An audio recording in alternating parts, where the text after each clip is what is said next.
guys, didn't see you there. Just kidding. So out here doing some basic stuff with my son, and was talking to him about some basic tools. He's still, he's not real experienced, and I haven't been able to spend a lot of time with him lately.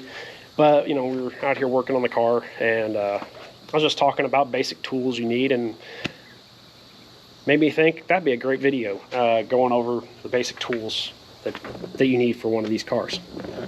So,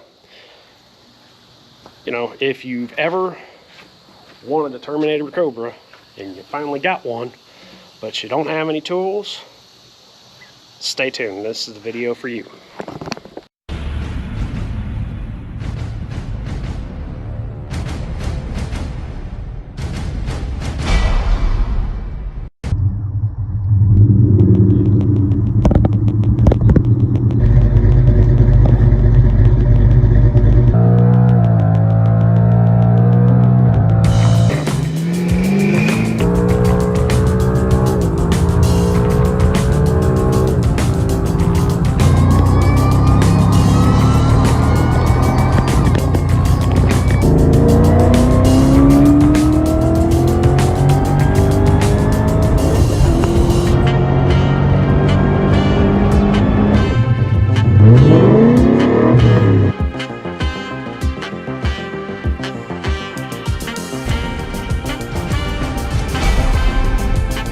That, I'm going to cover my top 5 tools you need right off the bat when getting a Terminator Cobra.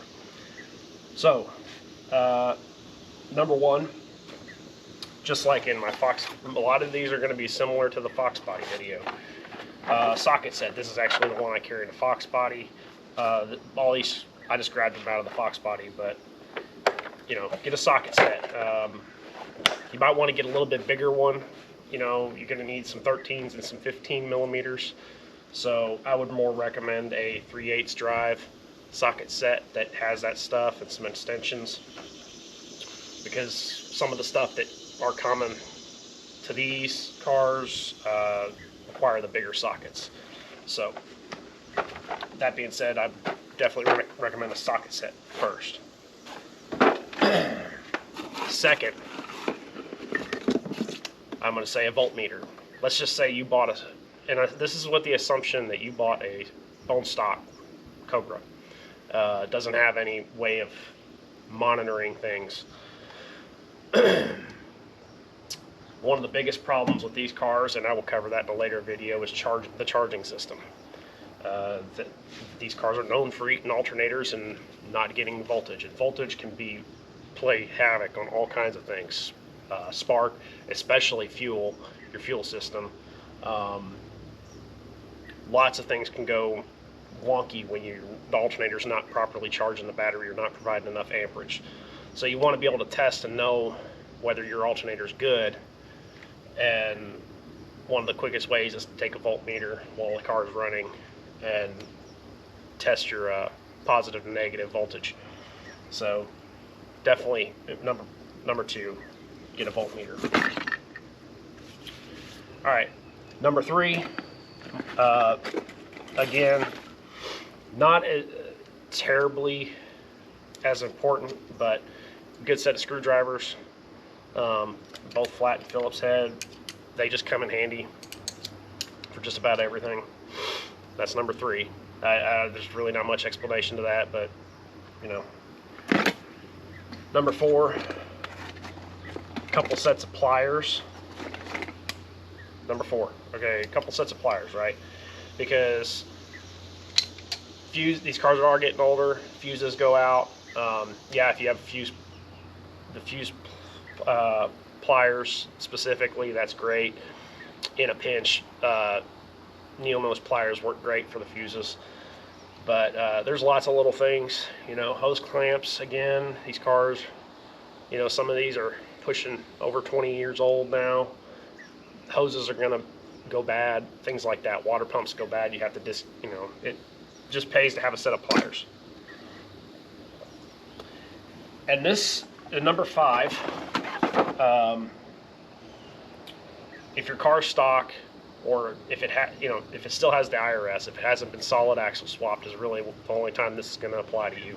But for an IRS car, you need, this is probably the most expensive tool you're going to buy, but a torque wrench that goes up to 250 foot-pounds at least, and a 36 millimeter deep well socket for that torque wrench.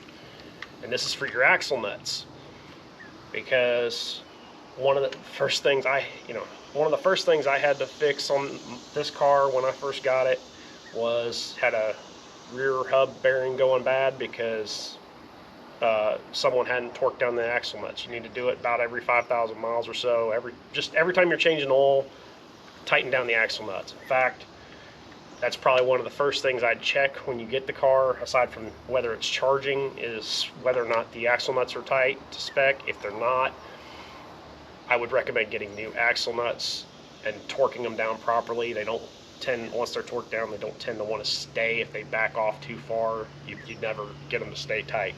So, and that can wreak havoc on, it's unsafe because, you can have a wheel come off going down the road, but it's also very expensive to fix. When the axle nuts themselves are very cheap, like $10 to $15 or something like that. You can get them from Full Tilt Boogie Racing.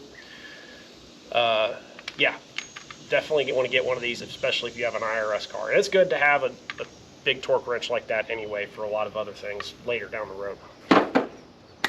So, that being said, be a short one. Hope this, maybe this helps somebody, learn from everybody else's previous mistakes. You have these common tools. You can help diagnose some of the more common things that happen with these cars. So if you found the video useful or you enjoyed it at all, please like, share, and subscribe. And as always, I'll be back.